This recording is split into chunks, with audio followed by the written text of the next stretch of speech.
यह कहानी मार्टिन नाम के एक बूढ़े आदमी पर आधारित है जिसे जेम्मा नाम की खूबसूरत लड़की से प्यार हो जाता है और वह उससे अंतरंग होने की कोशिश करता है। अब सवाल यह है कि क्या मार्टिन जेम्मा को अपने करीब ला पाएगा? आइए इस कहानी में जानते हैं। ये मूवी की कहानी काफी ज्यादा दिलचस्प है, इसलिए इसे पूरा जरूर देखें। कहानी की शुरुआत होती है मार्टिन नाम के एक बूढ़े आदमी से जो फ्रांस के एक छोटे से गांव में अपनी बेकरी चलाता है। आगे पता चलता है कि वह 7 साल पहले इस गांव में आया था। यहाँ उसके पिता की बेकरी थी जिसे अब वह अपनी पत्नी के साथ चला रहा है। एक दिन जब मार्टिन ब्रेड बना रहा होता है तो ब्रेड थोड़ी सी जल जाती है। उसकी पत्नी पूछती है कि वह इतना परेशान क्यों है। मार्टिन बताता है कि वह चार्ली के बारे में सोच रहा था, कहीं वह आत्महत्या न कर ले। इस पर उसकी पत्नी कहती है कि उसे ऐसा सोचने की जरूरत नहीं है क्योंकि चार्ली ऐसा कुछ नहीं करेगा। इसके बाद मार्टिन चार्ली के घर जाता है। वहां वह देखता है कि चार्ली अपनी पत्नी जेम्मा का सामान जला रहा है। चार्ली ऐसा क्यों कर रहा है यह हमें आगे कहानी में पता चलेगा। तभी चार्ली किसी काम से घर के अंदर चला जाता है और मार्टिन को वहां जेम्मा की डायरी मिलती है। वह डायरी अपने पास रख लेता है। घर आकर मार्टिन उस डायरी को पढ़ने लगता है। यहीं से कहानी फ्लैशबैक में चली जाती है। अब हम उस दिन को देखते हैं जब चार्ली पहली बार अपनी पत्नी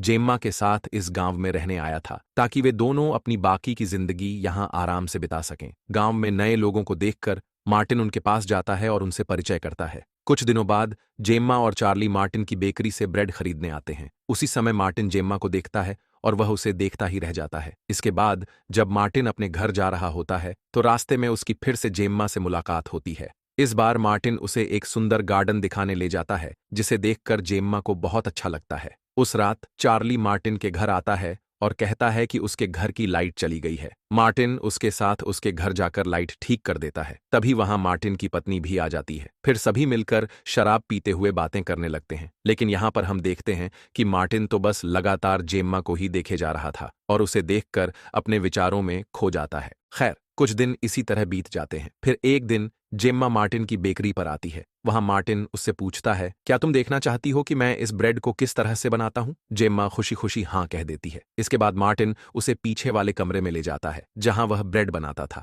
जब जेम्मा ब्रेड बनाने की कोशिश करती है तो मार्टिन उससे पूछता है, तुम्हें कैसा लग रहा है? इस पर जेम्मा जवाब देती है, मुझे बहुत अच्छा लग रहा है। ऐसा महसूस हो रहा है जैसे मैं योगा कर रही हूँ। कमरा काफी गर्म था, इसलिए जेम्मा को गर्मी लगने लगती है और वह अपना स्वेटर उतार देती है। जेम्मा को इस तरह देखकर मार्टिन के मन में उत्तेजना बढ़ने लगती है। इसके बाद कहानी में हम देखते हैं कि मार्टिन और उसकी पत्नी जेम्मा और उसके दोस्तों के साथ लंच कर रहे होते हैं। बाद में जब जेम्मा अपनी दोस्त का घर देख रही होती है तो उसकी दोस्त उसे सलाह देती है, लड़कियों को हमेशा अपनी बॉडी का ख्याल रखना चाहिए और अपने फिगर को टाइट रखना चाहिए। मैं हर रोज एक्सरसाइज करती हूँ। जेम्मा को यह बात सही लगती है, इसलिए वह अगले दिन से एक्सरसाइज करना शुरू कर देती है। कुछ समय बाद मार्टिन की जेम्मा से रास्ते में मुलाकात होती है। मार्टिन उससे पूछता है, तुम इतने दिनों से ब्रेड खरीदने क्यों नहीं आ रही हो? इस पर जेम्मा जवाब देती है, मैं डाइटिंग पर हूं, इसलिए मैंने कुछ दिनों से ब्रेड खाना बंद कर दिया है। यह कहकर जेम्मा जाने ही वाली होती है। तभी अचानक उसकी पीठ पर एक कीड़ा काट लेता है। जेम्मा को बहुत दर्द होता है और वह जोर से चिल्लाकर मार्टिन को अपने पास बुलाती है। वह कहती है, मेरी पीठ में से इस कीड़े को बाहर निकाल दो। मार्टिन जेम्मा की ड्रेस के पीछे से हाथ डालकर कीड़े को ध्यान से देखता है और कहता है, तुम्हें एक जहरीले कीड़े ने काटा है, मुझे इसका जहर चूस कर बाहर निकालना होगा। जेम्मा कहती है, जल्दी करो और जहर बाहर निकालो। मार्टिन बिना समय गवाए उसकी पीठ को अपने होठों से चूसने लगता है। तभी वहां नील नाम का एक लड़का आ जाता है और मार्टिन से पूछता है, तुम ये क्या कर रहे हो? मार्टिन उसे सारी बात समझाने की कोशिश करता है। तभी जेम्मा अचानक नीचे गिरकर बेहोश हो जाती है। ये देखकर नील और मार्टिन तुरंत उसे अस्पताल ले जाते हैं। डॉक्टर उसे इंजेक्शन लगाकर कहते हैं, अब डरने की कोई बात नहीं है। जब वे वापस घर लौट रहे होते हैं तो गाड़ी में जेम्मा मार्टिन के कंधे पर सिर रखकर सो जाती है। यह देखकर मार्टिन बहुत खुश हो जाता है और उसे लगता है कि शायद जेम्मा भी उसे पसंद करने लगी है। अगले दिन मार्टिन अपनी दुकान के बाहर खड़ा होता है। वह जेम्मा और नील को बातें करते हुए देखता है। यह देखकर उसे अच्छा नहीं लगता। कुछ समय बाद जब जेम्मा सुपरमार्केट में वाइन खरीद रही होती है तो वहां उसकी एक बार फिर नील से मुलाकात होती है। नील उसे अपनी पसंद की वाइन के बारे में बताता है और जेम्मा वही वाइन खरीद लेती है। इसके बाद मार्टिन को दिखाया जाता है जो ब्रेड की डिलीवरी करके घर लौट रहा होता है। रास्ते में वह जेम्मा को कहीं जाते हुए देखता है। मार्टिन रुककर उसे देखने लगता है। वह देखता है कि जेम्मा नील के घर जा रही है। यह देखकर मार्टिन हैरान रह जाता है, लेकिन सोचता है कि शायद जेम्मा किसी काम से वहां गई होगी। हालांकि उसकी यह सोच गलत साबित होती है। उसी रात जब वह जेम्मा के घर डिनर के लिए जाता है तो वह जेम्मा के गले पर लव बाइट देखता है। इसे देखकर उसे समझ आ जाता है कि जेम्मा का नील के साथ अफेयर चल रहा है। यह देखकर मार्टिन दुखी हो जाता है क्योंकि वह अब जेम्मा को पसंद करने लगा था और उसके साथ अंतरंग होने के सपने देख रहा था। अगले दिन मार्टिन नील को देखता है जो बहुत परेशान नजर आता है। मार्टिन उससे पूछता है, क्या बात है? इस पर नील बताता है कि वह पढ़ाई में ध्यान नहीं लगा पा रहा है। मार्टिन उसे सलाह देता है कि वह अपनी गर्लफ्रेंड को यहाँ बुला ले ताकि वह उसकी पढ़ाई में मदद कर सके। कुछ समय बाद मार्टिन जेम्मा को नील के घर जाते हुए देखता है। थोड़ी देर बाद वह देखता है कि नील और जेम्मा घर के अंदर अंतरंग हो रहे हैं। यह देखकर मार्टिन को पूरी तरह यकीन हो जाता है कि जेम्मा का नील के साथ अफेयर है। ऐसे ही कुछ दिन और बीत जाते हैं। इन दिनों मार्टिन केवल जेम्मा के बारे में सोचता रहता है।